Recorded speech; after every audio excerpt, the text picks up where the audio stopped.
Hey everybody, welcome back to the Consummate Athlete Podcast and another Q&A episode. I'm Molly Herford. I write about all things fitness and outdoors related. Recently developed a deep love of bike packing and also am midway through yoga teacher training, so feeling very bendy.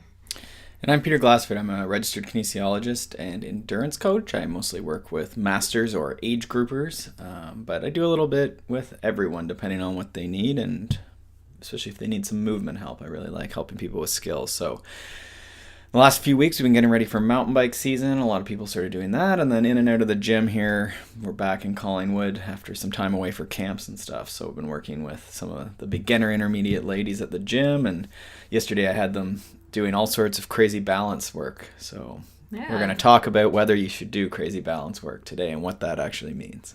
Yeah, and tomorrow I'm actually teaching my first ever spin class at the gym, so that's kind of exciting. Yes, if you're looking for spin classes, Molly may or may not be in, depending on how this debut goes. Yeah, we'll see. I've got a playlist all ready to go. It's not my dream punk rock spin class, but it's a start. I'm pretty excited about it. I'll be bouncing around all 6:15 bright and early. It's definitely the thing I like the least about fitness classes. The 6:15 a.m.? No, yeah, maybe that's what I don't like as much. But no, that's okay. Once you get into it, it's okay. But the programming music is like, one, I think quite important, but then two, very difficult for a group of people without like shared musical interests.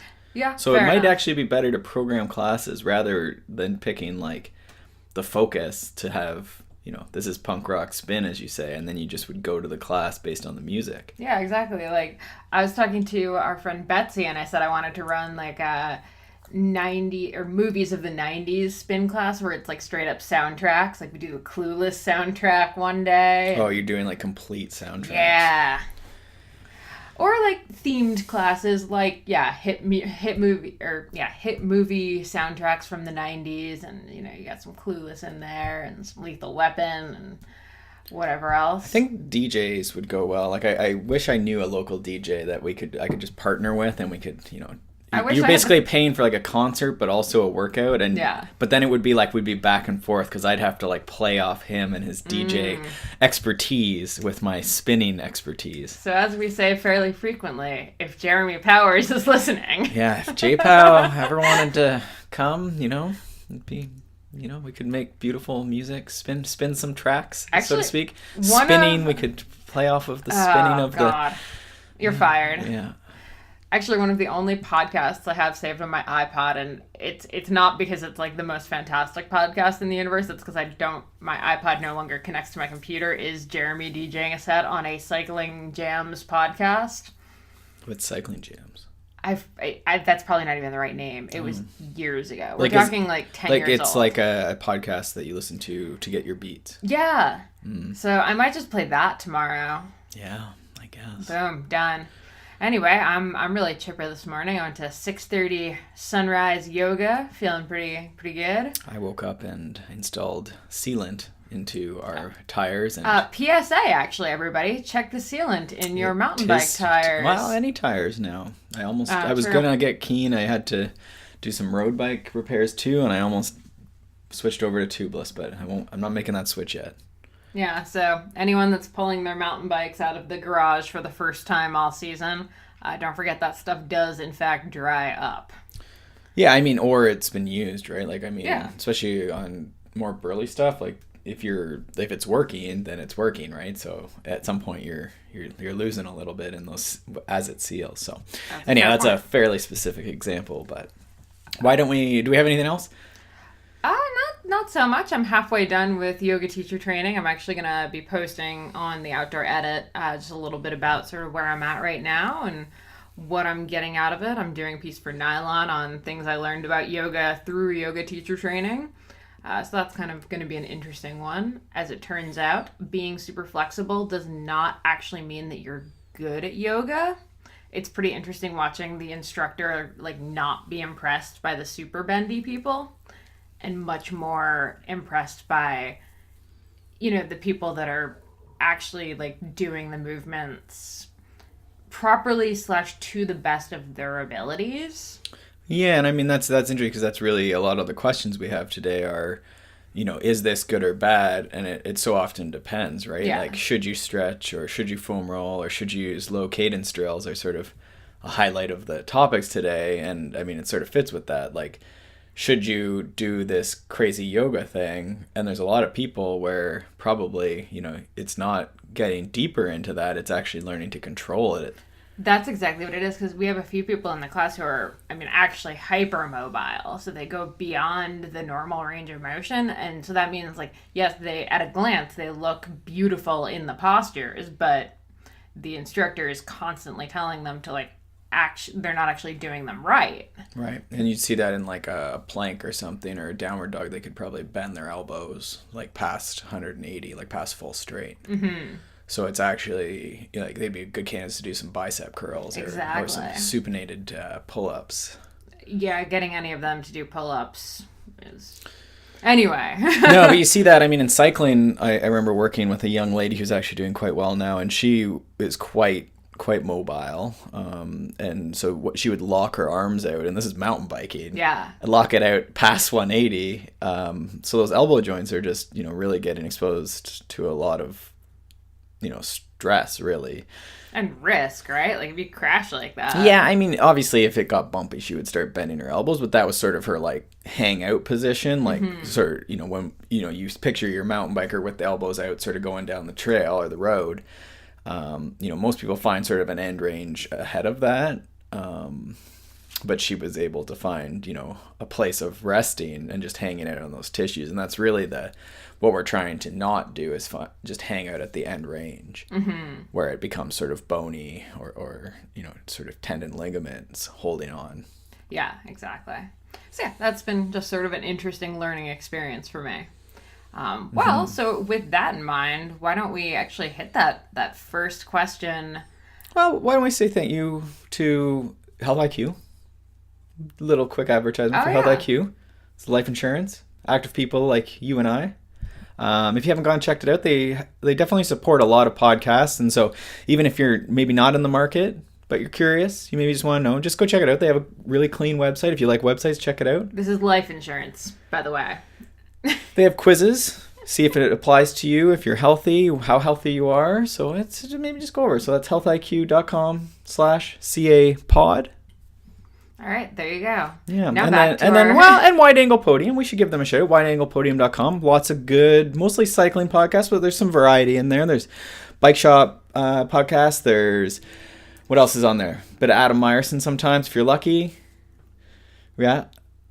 I CX keep trying hairs. Oh my god! This is why people say it just sounds like you just steamrolled through the whole thing.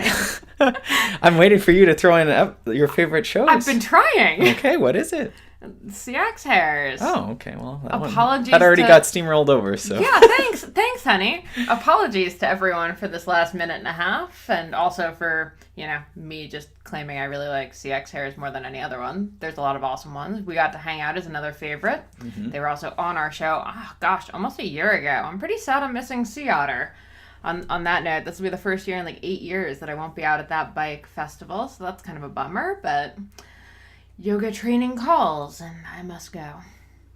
That was a good segue out of promoting Wide Angle Podium, but there you go. You know what? I'm just going to turn your microphone off. Well, I would, but... All right, well, let's get going here. So first question. All right, first question. Why are we still foam rolling?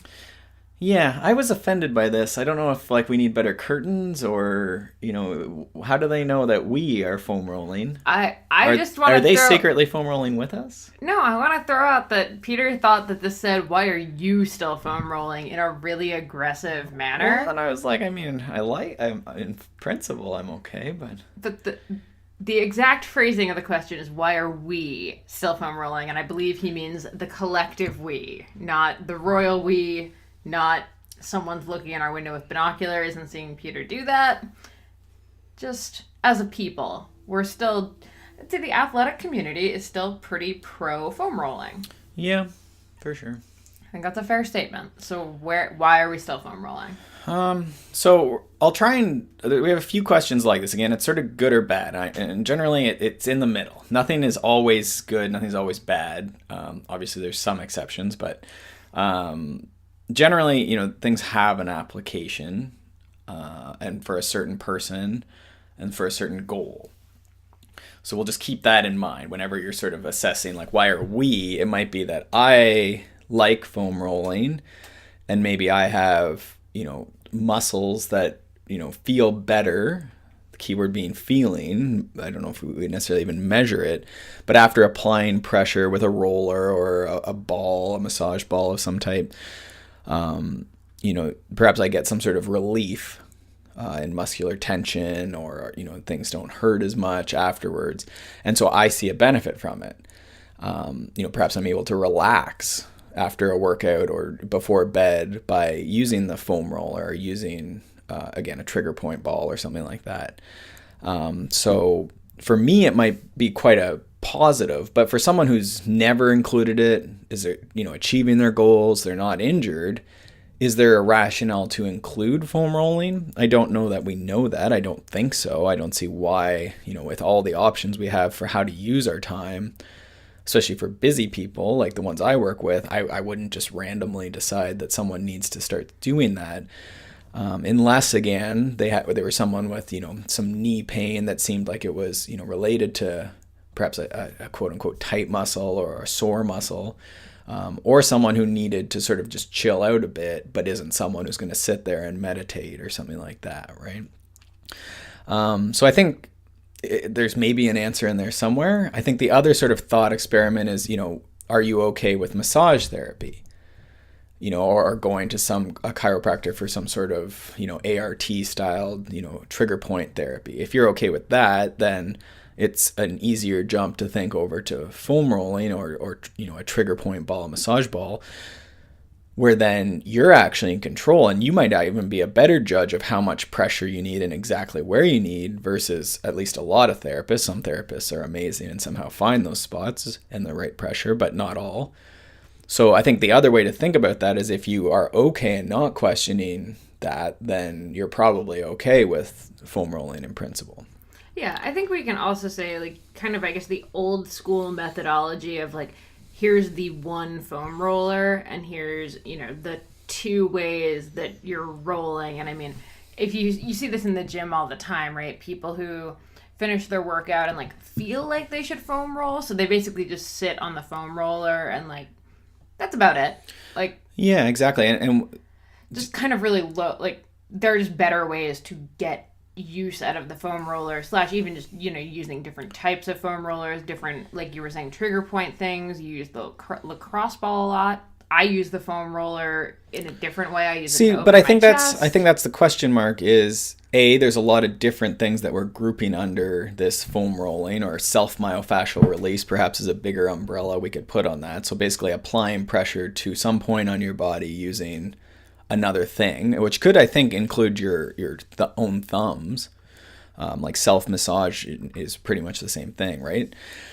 So I think it could mean a lot of things. Like you say, some people just lay on a foam roller. So is that foam rolling, or is that like some sort of yoga balance exercise, right? So we have to be careful, again, when in any study that we're looking at too, like what is the actual thing that's being done? Are we just laying on it? Are we just rolling on it? Are we moving? Like I really like sort of a tack and floss, where if you think about laying down on the foam roller with just one quad, your other leg's on the ground, you're sort of in a plank position on your elbows maybe, and you're rolling just your right quad, and then you could flex and extend your knee, so bring your heel to your butt and then straighten out your leg, and that's sort of tacking and flossing. So you find sort of that spot that's tender and then tack and floss. Now, is that the same as rolling? Maybe, but now there's movement, right? Now you're moving your quad in and out of a range of motion. So there's a lot of different ways. That's just one way that you could be doing that, right? So there's certainly a lot of ways you could be doing it. I'm going to say it comes down to purpose, though, like purposeful use of the foam roller. So if you're just using it at the end of a thing and like you have no idea what you're doing and you're, not feeling anything, you don't feel like it's doing anything for you. Yeah, again, like if there's no reason, and I think more importantly, like if you don't have a system of like,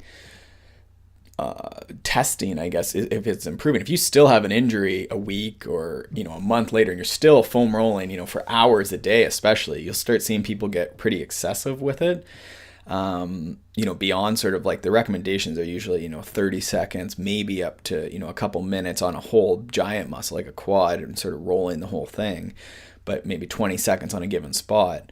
If you see people who are spending like hours and hours on this, then, we have to be careful that we're not getting into, sort of panic mode about an injury or something like that. And I've definitely seen that with low back pain and, IT stuff, and glute pain is often sort of mysterious, sort of pains in the butt. So you have to be careful that people aren't sort of going too far off the deep end. But the example you gave of the end of classes where people sort of hang out, again, that's sort of, we've worked really hard and now we're all sort of taking some deep breaths and laying down, getting horizontal, again, focus on breathing, relaxation. What I really like is people sit on the foam rollers. Maybe they do. You were talking about sort of arching your, working on your upper back. So doing some flexing and extending in the spine, maybe some twisting. But then hopefully people are talking, right? So you're getting deep breathing, some socialization, you're horizontal, right? So there's this sort of cool down aspect to what we're now calling foam rolling. So I'll point out my example was way more of like the local YMCA gym goers that like. I just don't know if that's the worst thing. No, like they sit on their phone. Well, that's the worst thing. I wouldn't necessarily say do that. Like, again, I think when you're tying in deep breathing, laying down, just the people who run out the door to the next thing, I think we're missing that down regulation of that nervous system. And so we've sort of rambled on there. We'll put a bunch of links to people like Greg Lehman, who's been on the podcast, who has said he wants foam rolling to work and to be valid, but the research is not necessarily, in that very mechanistic way, is sort of lagging. But again, it's so tied into nervous system response and what we're actually trying to get out of it and how we're doing it. So it's not necessarily a yes, no, but I think it's very much, are you getting the response you want? Do you enjoy it? And is it sort of within reason, right? So That's foam rolling. Perfect. All right, let's jump to balancing since we're along those lines. So the question is, what do we think about these quote-unquote advanced balance and training elements that you see on social pages like on Nino Schurter, who's a pro mountain biker, for those of you who don't follow mountain biking. He can often be seen doing crazy balancing things in the gym where he's doing stuff like juggling. We'll throw a video into the show notes, so if anyone wants to see what he's doing, you can look at that. Is there any value to that kind of stuff? Yeah, I mean, there's a few things. Like I always come back to nothing's good or bad. So if you want to learn to juggle, that's a movement. That's a skill. It's not going to win you a mountain bike race. I mean, but it won't lose you one. I mean, again, going back to foam rolling, do we see negatives? But we only have a limited time to train. Right. So if I'm spending 5 hours a week on my juggling and not on the trail, that's going to lose me my mountain bike race. And it's an interesting dilemma is how we spend our time, right? So again, foam rolling, someone who has limited time to train and no apparent injury, should they be foam rolling when they only have 4 hours to train and they want to do well at a mountain bike race? We know that foam rolling is not going to increase your mountain bike performance. That's been not directly shown, but no performance aspect is necessarily improved by foam rolling, at least not conclusively. So going to juggling or balance, a lot of people do not have great balance. Does that apply to mountain biking? I could see some sort of mechanism there where if you fall over on your mountain bike, you can't balance in the spot on mountain biking. But I would say, can you track stand on your mountain bike?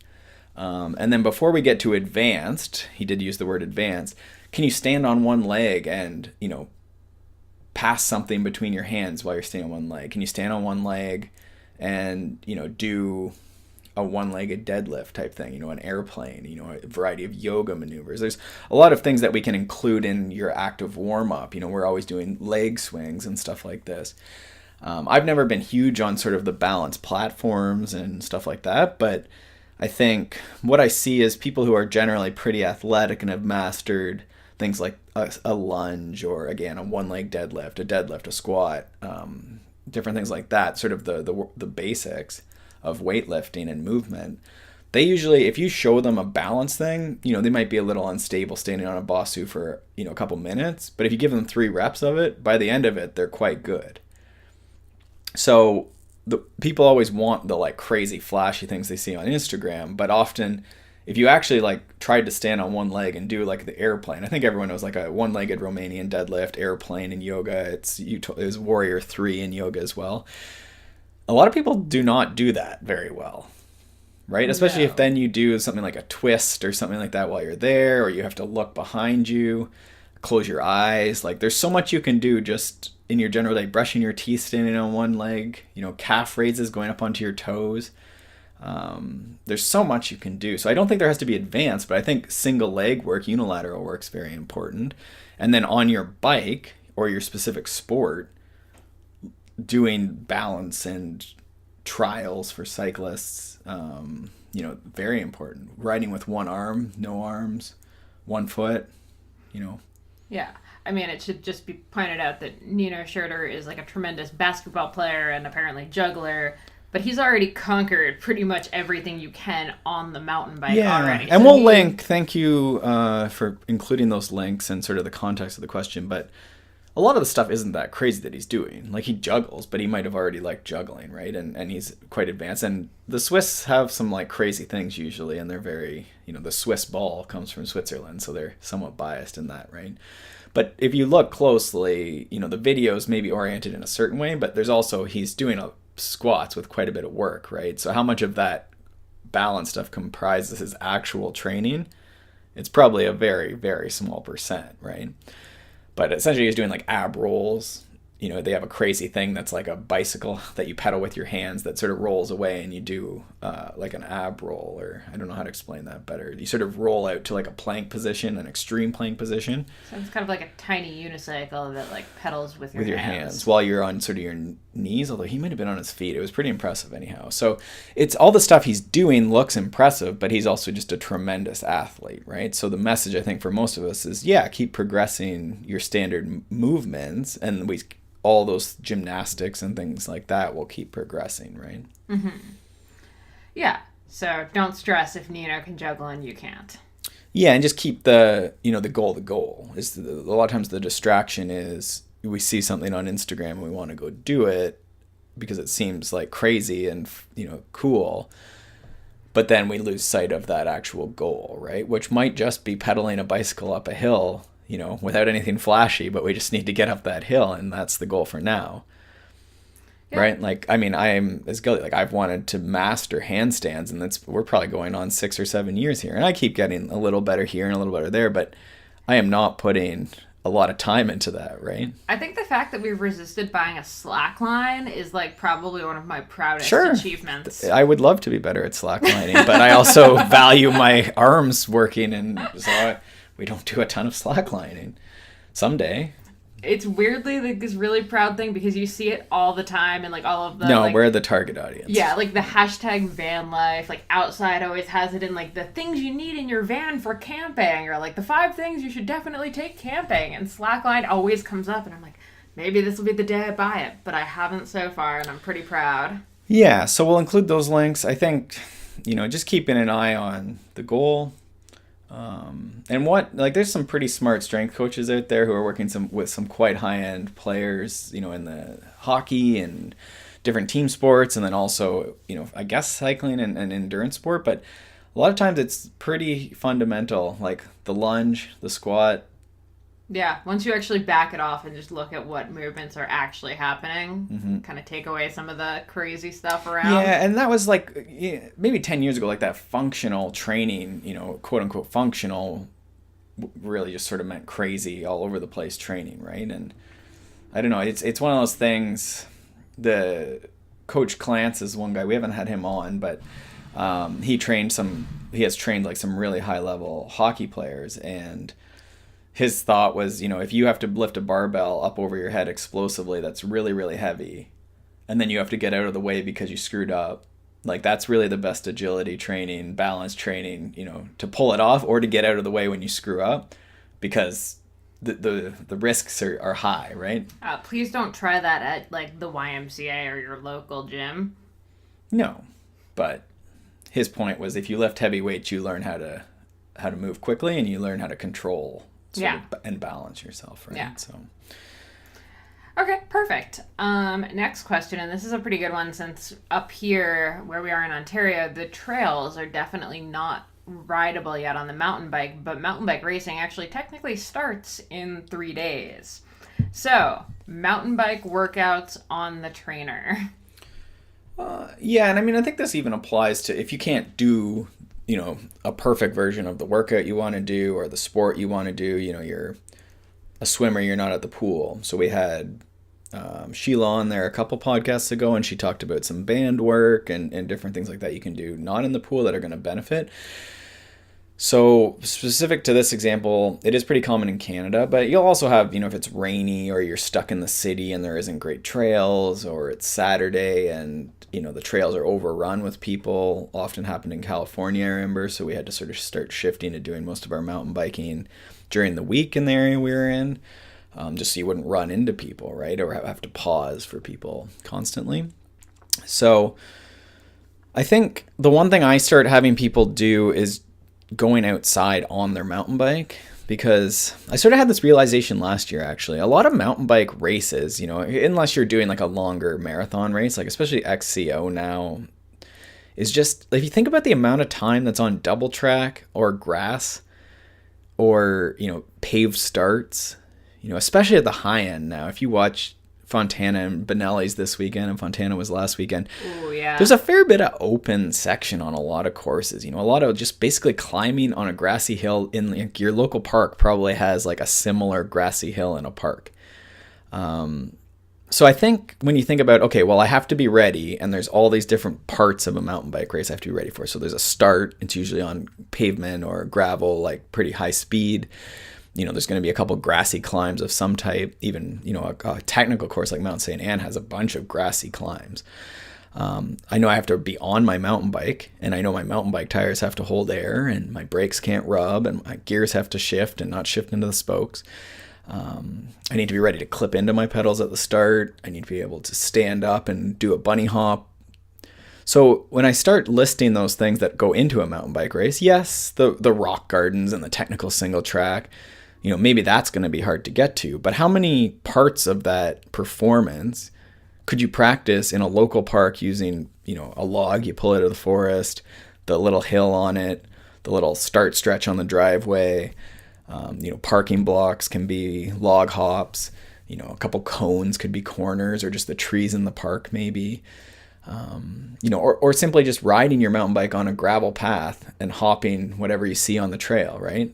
Mm-hmm. So I think sometimes we forget that we can do 80% of what we need to do and be pretty prepared. And no, it's not the same as riding your local mountain bike trail. It's not nearly as fun.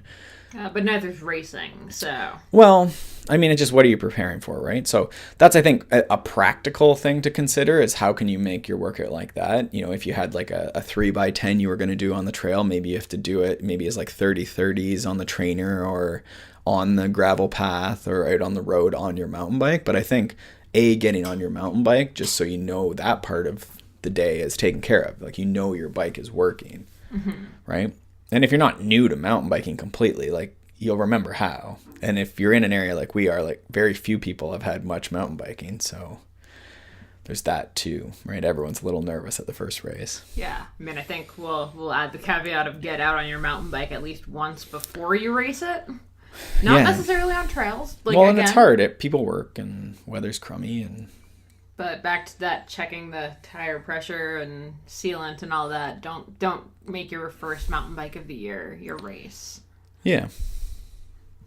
Okay. Well, that kind of leads into early races, and you have written in here damaging equipment / confidence. So. Oh yeah. So are we damaging equipment and confidence, or are we? I think so. It's tough. I always encourage. It's tough. I sort of have a double standard. Like I get very grumpy if people add races at the last minute, because I am a big believer that we should be preparing specifically mentally in our equipment and our training, even for lower priority races. And the odd time, like, yes, I'll show up, at a low key weekly race or a low key weekend race, as is the case this coming weekend. I'm going to do sort of hopefully a race, but we're in this dicey period where it's just going to be a mud bath potentially. It's going to be snowy potentially.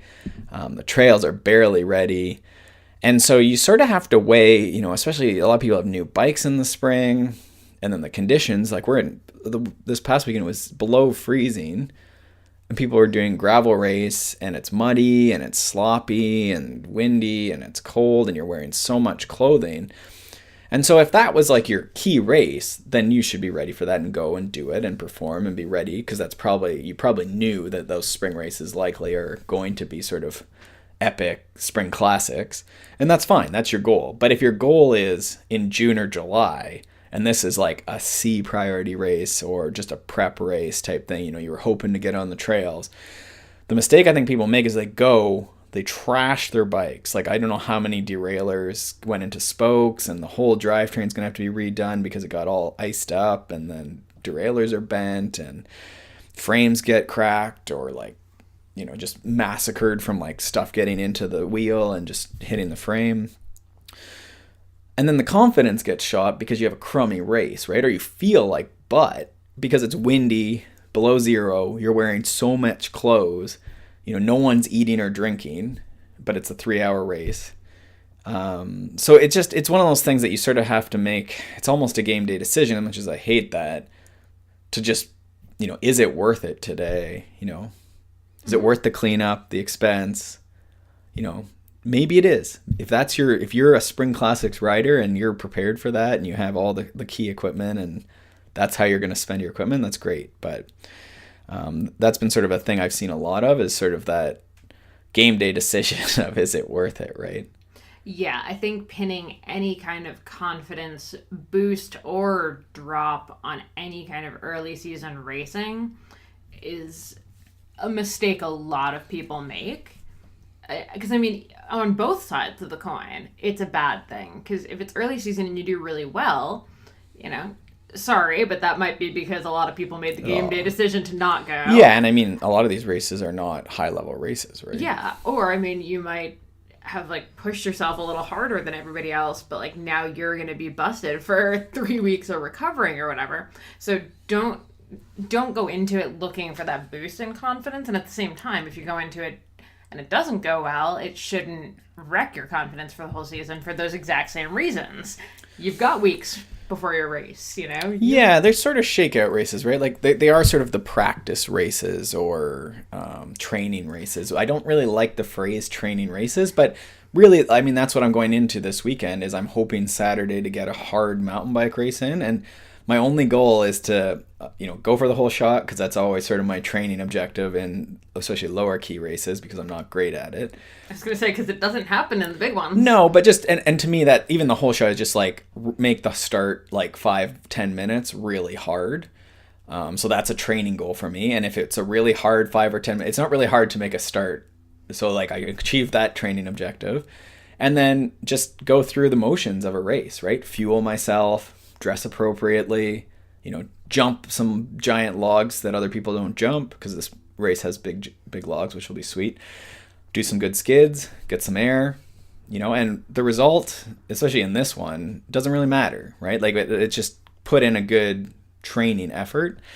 And then Sunday, I hope to get out and do another big sort of endurance ride. So it is essentially a training race, but I'm going to show up prepared, but I'm also not hanging, my how I'm determining my fitness or my self-worth on this, right?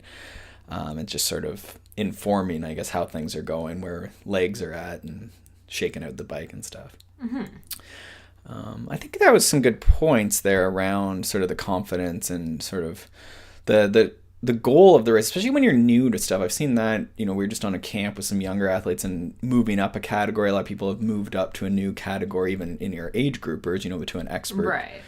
And so sometimes it's that, you got this big expectation, you've trained all winter, and a lot of people do put a ton of stress into that first couple because it's their unknown, right? Mm-hmm. And it's, I don't know, it's get one under your belt. Just be glad you finished and you put in, a lot of times it's a longer race, a faster race.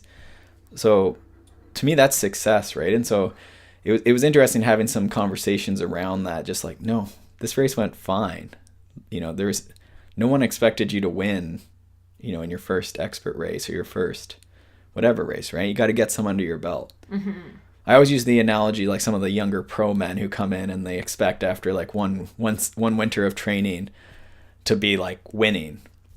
And I'm always like, what if you like told Jeff Kabush that you were going to beat him, after one winter of training, right? And then it just seems ridiculous, right? I'm just imagining like Nino Schurter juggling balls as he walks away laughing at you. Yeah, like I go down, I train as hard as I can, and then I'm going to beat Nino after 3 months, right? It just sounds ridiculous. But that's, I think, what we do to ourselves sometimes is we're going to move up to a category where there's potentially people that have been racing at the front of that category for years, right? Maybe even raced elite, and now they race age grouper. So they have like 15 years of high, and so the cards are somewhat stacked against us. Not that it's insurmountable, but give yourself a couple races to beat these people, right? Like get into it, get rolling, have that target race, build towards it.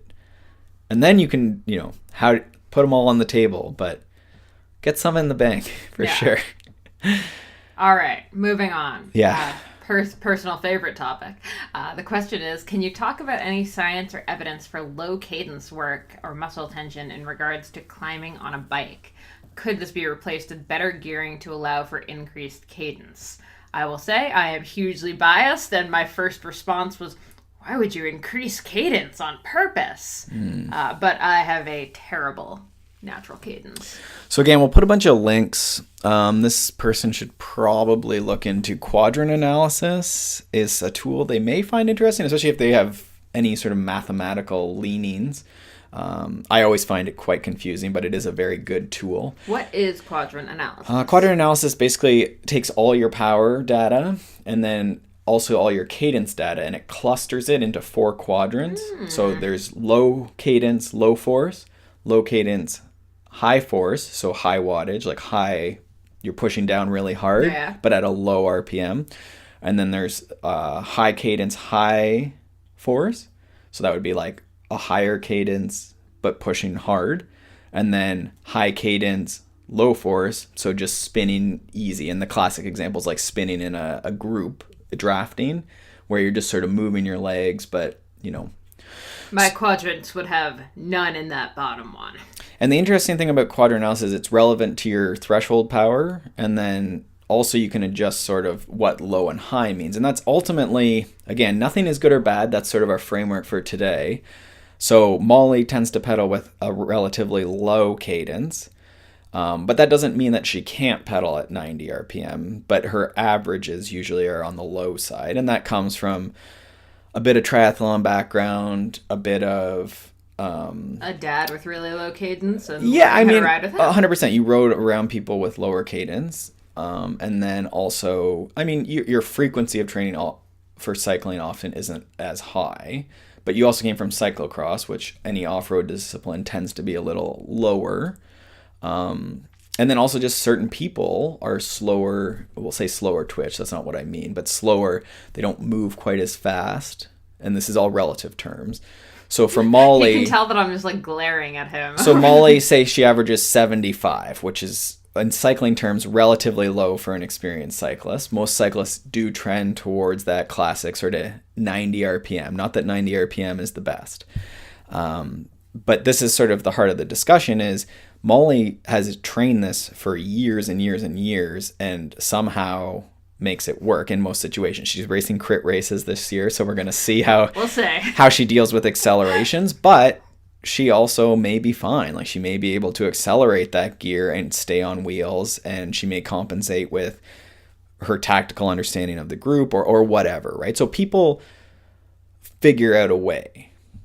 The Jurassic Park quote, "Life will find a way." Yeah, I was just going to say. Malcolm applies here. So again, you have to be very careful ever saying Molly should go do super high cadence intervals or must hold 90 RPM because we don't know that even necessarily will help. If I see, and I do see this sometimes, so we do work on this, but Molly getting maybe missing a wheel or an acceleration, like someone sprints and the cadence accelerates and she has the reaction, this is very common, of shifting. So she's at 70 RPM and shifts harder to accelerate. That's like putting your car into fifth to accelerate on a hill and hearing that like, and the engine dying, right?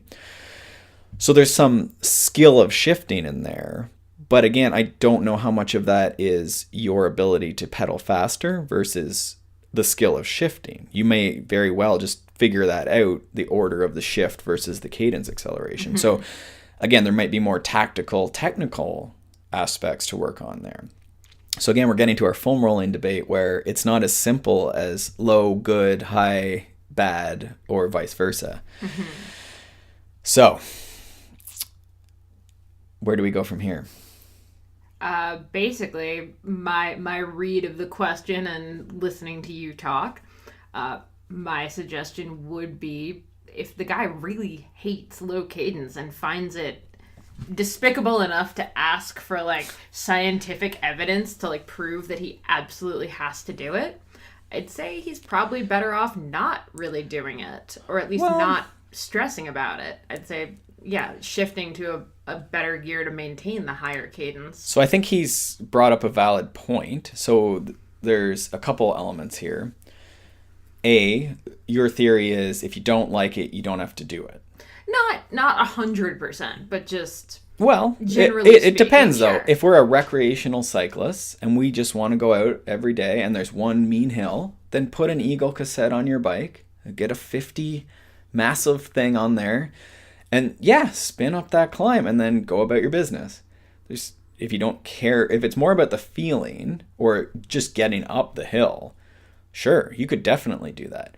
The question, though, is when we look at that sort of force we apply to the pedal versus the cadence, if someone doesn't like muscle tension, my experience is that by exposing them to short, so somewhere between sort of 5 seconds and maybe 2 minutes. I don't often go much over 2 minutes, but basically maximal effort. So this might be your stomp efforts.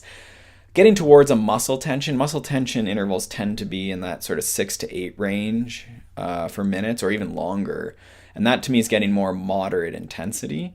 But I think if you think about maximal output, so sprints essentially, and dealing with that, again, mentally dealing with that, neuromuscularly dealing with that tension at your hip. These are seated generally, but also would include standing sprints. I find that if the Molly's polar opposite person, the spinner, tends to find it quite overwhelming, like people crying in the ditch overwhelming from doing like 5x1 minutes at say 60 RPM and max output, and holding that RPM. It's a nice RPM because you can just watch your seconds count down if you don't have a cadence sensor and just go one cadence, one pedal stroke for each. Basically stomps at that point. Well, stomps are slightly different. Let's not get convoluted here. But you're essentially stomping the pedals down for a minute up a pretty big hill. And what I find is it's almost a more mental experiment where you're learning to deal with that low cadence. Not because you're going to necessarily use that cadence. You can have great gears, your Eagle cassette on your road bike with full compact. So you could have like the easiest gear known to man. But then you'll be able to deal with the muscle tension. So hopefully you can pedal whatever gear you choose harder. So you can push down harder in whatever gear. So the theory is that we could use these lower RPM drills or intervals to push your tolerance slightly lower. So if you're a person who can only spin at 100, there is the potential that you're missing the opportunity to push down and go faster. And you definitely see that. The person who's barely moving forward and spinning away, usually there's a muscular limitation. Now, could you do that in the gym? Probably. You can improve it, just not as specific to that. So I personally, in my coaching, I find it much more almost mental exercise sometimes, and use it to sort of just pull that cadence down a bit if it does seem on the high side to me. But again, we would be wanting to see then those measures, those performance objectives, whether that's the race result or a CP20 or a CP whatever you believe in, shorter duration. Your 2 to 5. I'm agnostic about my CPs. 2 to 5 minute power increasing, so that then we know that sort of worked. So hopefully that explains it. Again, it's not good or bad, but I think you need to be ready for that. One general rule that I just alluded to, though, is in that quadrant, we talked about the sort of 4 quadrants. The one that generally you will see people not do. You'll see some, it seems like it tends to be European coaches who are older. And I don't know, and I've seen some really talented people do this. But the low force, so your endurance pace, like comfortable all day pace, done at like very low, so under 60 RPM, sometimes even like 40 RPM, so extended durations. That generally is not thought to be very beneficial. That's sort of like the beach cruiser coffee shop pace. So generally people will avoid that. So generally that's why you're going to see endurance riding done at, you know, that 85, 90 or higher cadence. You know, if you're spinning very lightly in the group, higher cadence. If you're spinning up in a crit, you're in a road race, you're going to see a higher cadence at TT, generally a higher cadence. And then again, sometimes we have to climb hills and we run out of gears. And then you're going to see a lower high force cadence. But it's hard to see a performance situation where you're going to be at a low cadence. So the general wisdom, which may or may not be true depending on your goals, you know, a single speeder maybe isn't in this case depending on how they're setting up their bike. You know, again, recreational person can do whatever they want, but the thought is that those are the sort of 3 quadrants we want, and you leave that low quadrant sort of alone. Oh. Which would be technically Molly's preferred pace.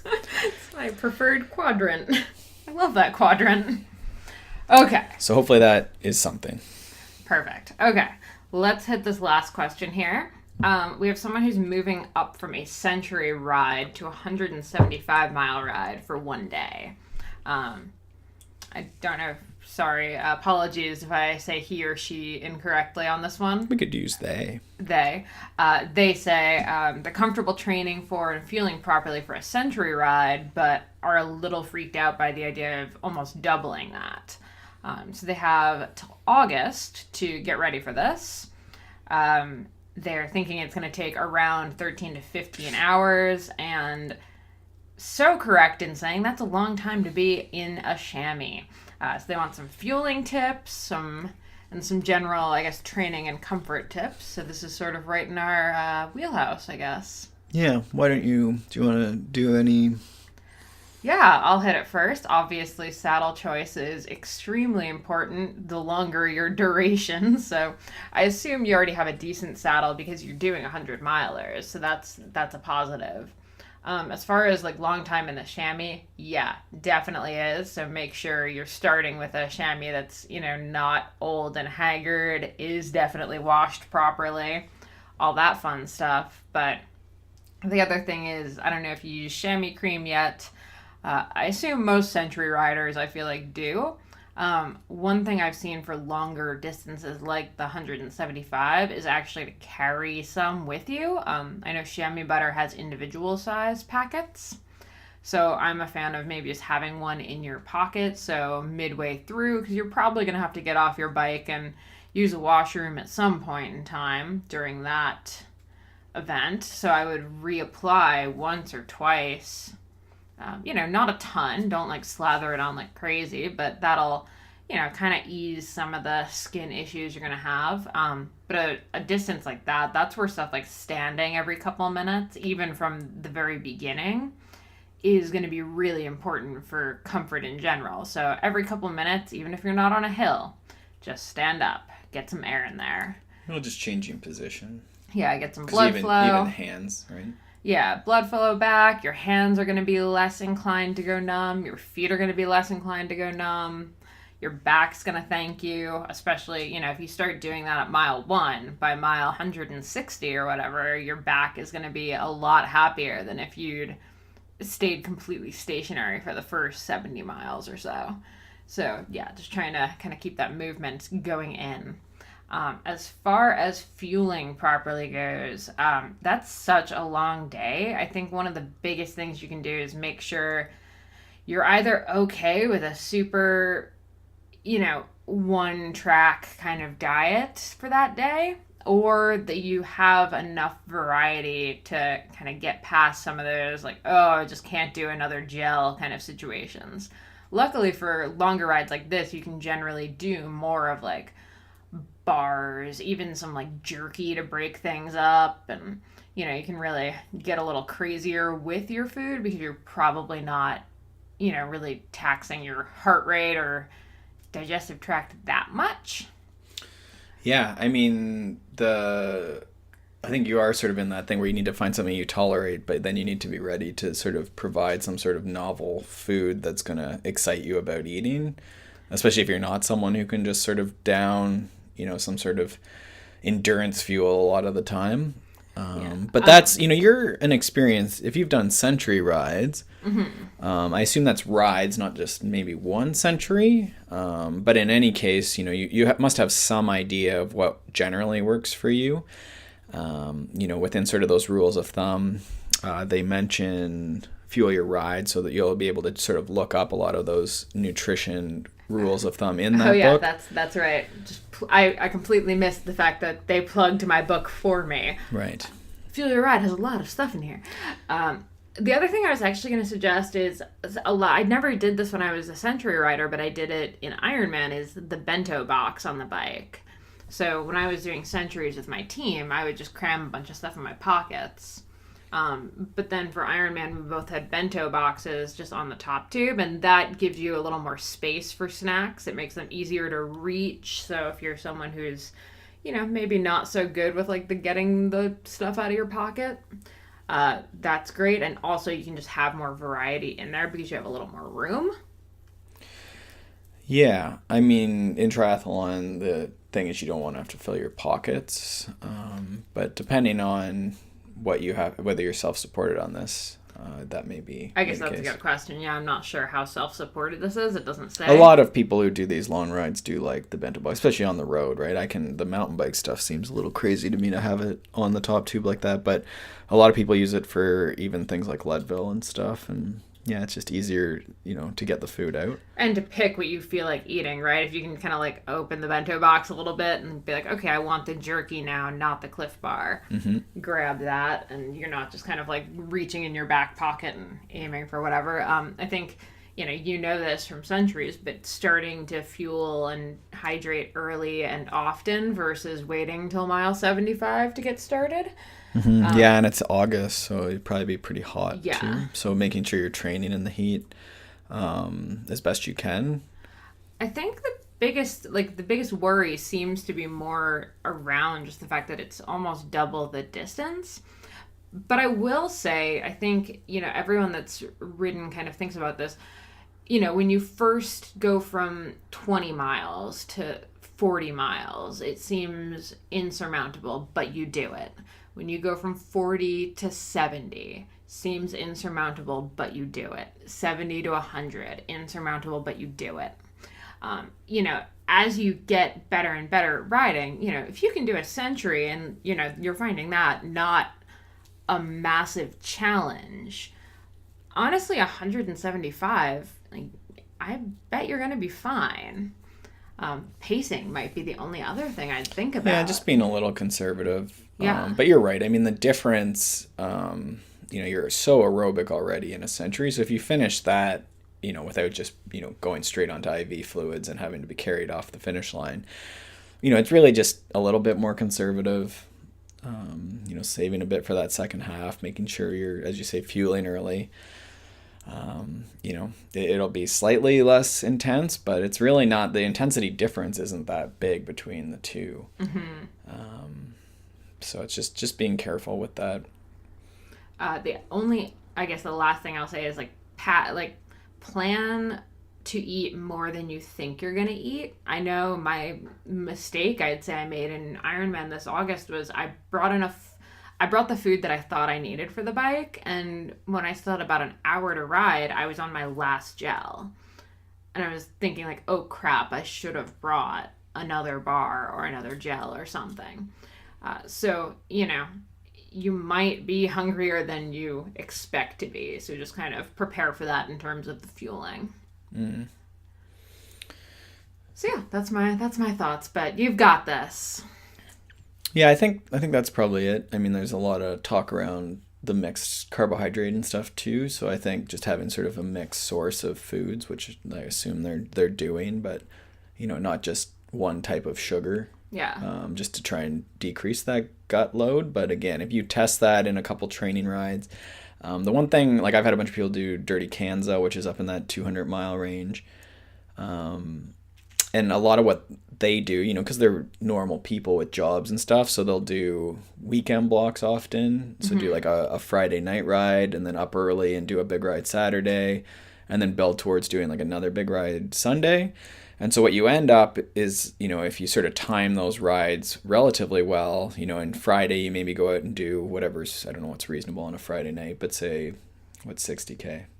30 miles? 40, 35. Yeah, so 35 miles or something, like whatever you can fit in on a Friday, and then you're up, you know, relatively early Saturday, you know, then you can be doing, you know, 100 miles or something on Saturday. Again, building into this, you know, it doesn't all have to be done weekend one. But then that way in that 24 hours, you're sort of getting in, you know, decent distance, but the recovery potential is maybe a little better and it maybe fits into life a little better as well. And then going and, you know, again, in training, I think it's okay to make life hard too. And, you know, we do this a fair bit, not to this extent that you're maybe going to do this, but, you know, you get home from a ride and then we'll maybe go for a walk, or, you know, I have a couple clients who'll go and walk dogs, you know, go out on trail with their family or something like that, you know, get a quick meal and then maybe go and walk. So you sort of extend it, but then sort of stack some of your family, social errands, that sort of stuff into, you know, a bit of an aerobic effort. Just because at some point you're going to have to fit in some of this extra time, right? Absolutely. Awesome. Well, I think we'll wrap up there. As always, consummateathlete.com. You can leave us more questions. We do this every few weeks. So, you know, we like having the questions earlier. It gives us a chance to look for studies and kind of ponder our answers a bit. So the earlier you get them in, the better. Do it while you're fresh right off this. Again, thanks so much for tuning in. Make sure you're checking out Health IQ. Make sure you're checking out the Wide Angle Podium Network and all the rest. Thanks so much, and we'll see you next time. Hey guys, before you go, we just wanted to have one quick word from our sponsor, Health IQ. Health IQ is a life insurance company that helps the consummate athlete like you save money on your life insurance. To find out more, you can check out healthiq.com/CAPOD. That's CAPOD for all the details and to take a free quiz. Thanks so much for listening to this episode of the Consummate Athlete Podcast. To check out all of the show notes for this show, go to consummateathlete.com, and to follow along with our various adventures on the social medias, you can check us out on Facebook at facebook.com/consummateathlete, or follow me, Molly Herford, at Molly J. Herford on Twitter and Instagram. And I am at Peter Glassford on Twitter and Instagram. And if you could do us a huge favor and rate and review the podcast over on iTunes, that helps us bring on more guests, you know, get more episodes out and do more cool stuff. So we would be forever grateful. And if you're looking for coaching for endurance sport or just for health and wellness, you can check out smartathlete.ca. And for amazing outdoor content, you can check out theoutdooredit.com. Aw, honey. And that's theoutdooredit.com for Molly Herford's writing and all things outdoors. All right. Thank you so much for listening, guys, and we'll see you next time.